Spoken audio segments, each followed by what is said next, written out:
Episode 31, Why Was She Let Go? Everyone in the hall was dumbstruck when Manager Woodsworth agreed with Alex. Did he think that his reasoning made sense? And that it was better that Rose had broken the statue because certain patrons might object to its origins? As manager of the Berkeley Hotel, Sam Woodsworth naturally had a strongly honed intuition. He could tell Alex was protecting Rose, so he played along with him and pretended to agree. "Thank you for bringing that to my attention. You've prevented what could have become a great problem for our hotel." "Then do you still want Rose to pay for the damages?" Alex asked deliberately. "Of course not. It's not necessary. I should be thanking this young lady," Sam said as he smiled and turned to look at Rose. "Miss, please forgive my rudeness just now. Thank you for helping our hotel avoid a loss. On behalf of the hotel, how about I give you a reward of $10,000? Sam thought, does Mr. Ambrose like this girl? Because I might have caused a big problem earlier by offending her. The other people's jaws dropped. Rose had broken a $1 million statue. But Sam didn't want to pursue the matter anymore. He even wanted to give her money. What kind of logic was that? They couldn't understand it at all. Rose, of course, didn't want to ask for money.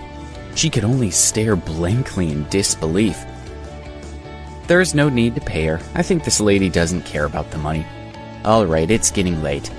Now that the matter has been resolved, let's go back to sleep," Alex said as he smiled. After he finished speaking, the crowd started to disperse. Before Alex left, he lightly patted Sam's shoulder and smiled at him. This made Sam happy. He had been worried that he hadn't handled things well enough, but he was very satisfied now to see that Mr. Ambrose wasn't angry. Rose grabbed her clothes from the room she had been planning on sharing with Zane and moved in with Susan, while Joe went to get another room for himself. "Rose, if it hadn't been for Alex today, you would be in big trouble," Susan said. She and Rose were lying on the bed. Rose still had a lingering fear in her heart as she hugged Susan tightly. "It's so strange. A pretty girl like you begged Manager Woodsworth for so long, yet he refused to reason with you. Then Alex came over, said a few words, and everything was suddenly resolved," Susan pondered. "It's over $1 million. Do you think Alex knows Manager Woodsworth?" "How could he possibly know him?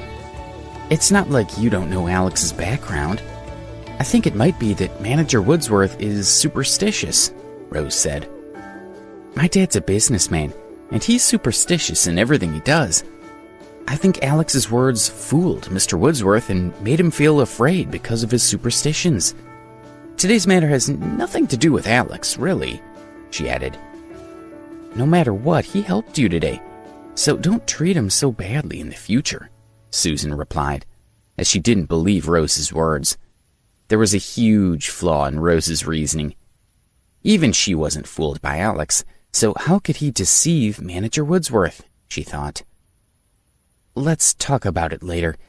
He just got lucky this time," Rose said, while she still thought poorly of Alex.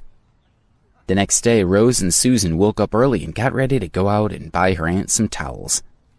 As Sam was walking in the corridor, a pair of playful young men hit a clock that was mounted on the wall, which caused all the clock's parts to fall out. The staff quickly called Sam over. Seeing the clock on the floor, Sam's heart almost broke. "Did you do this?" he asked them angrily. "Do you know that I spent over $150,000 to buy this antique clock from abroad?" Sam's staff brought the receipt, which he showed to the young men. Once they saw it, their uneasiness disappeared instantly. One of the men took the document, held it up in his hand, and said, "Manager Woodsworth, I must say I smashed your clock today." Both of them had witnessed yesterday's scene with Alex and Rose, and they thought Sam would fall for the same trick. One of them said, "I can see on the receipt that you bought this clock in Russia, and it was made by a master clockmaker in the 19th century. Do you know that many of your customers might object to this Russian-made object in your hotel?" He was using the same argument that Alex had made the day before, and ended proudly with, "You see, I helped your hotel avoid a loss. You can offer me money, too." The young men thought they had gotten away with breaking the clock, but Sam roared. "You dare to ask me for money? Yesterday I was helping Mr. Ambrose. Who do you think you are to treat me like a fool? Now you need to pay me twice the price. Otherwise, don't even think of walking out the door." "Hey, how dare you threaten me? Do you know who I am?"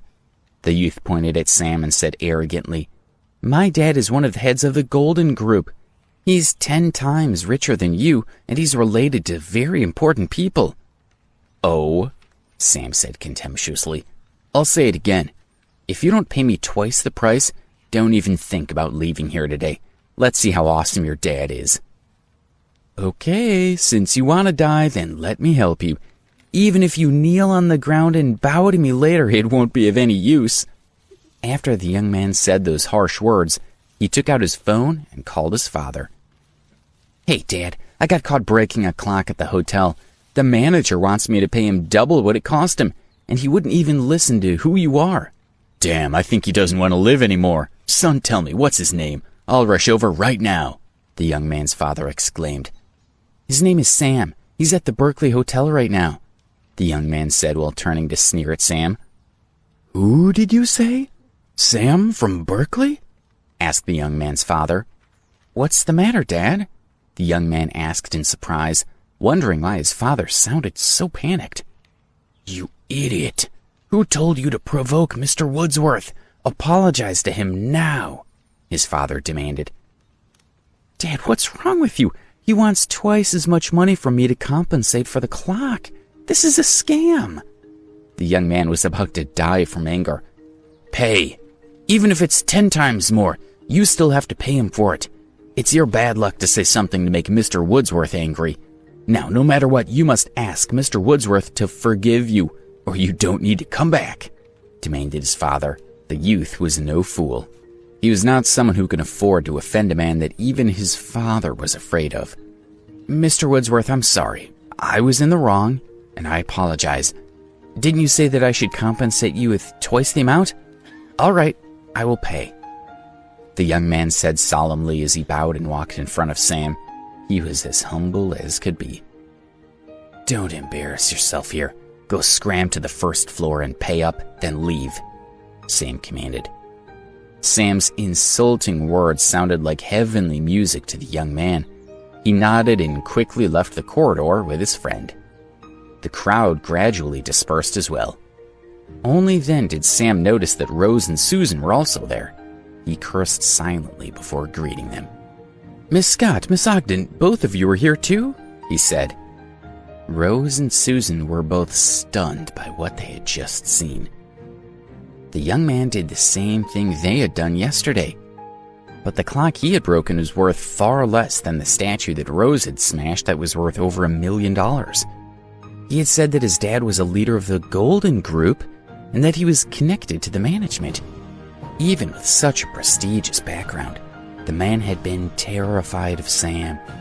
What kind of person was Sam? And what was the real reason for his letting Rose go yesterday?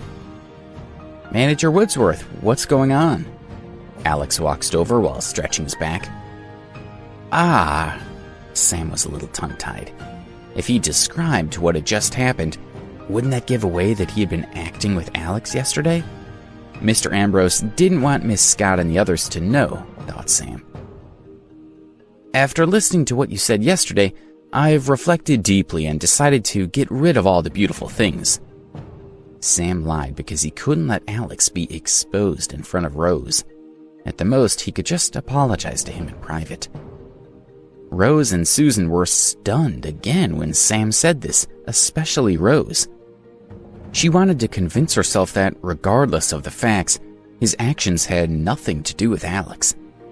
And now, Sam was lying and helping him. Rose stared at Alex with her eyes wide open. No matter how hard she tried, she couldn't figure out what was going on.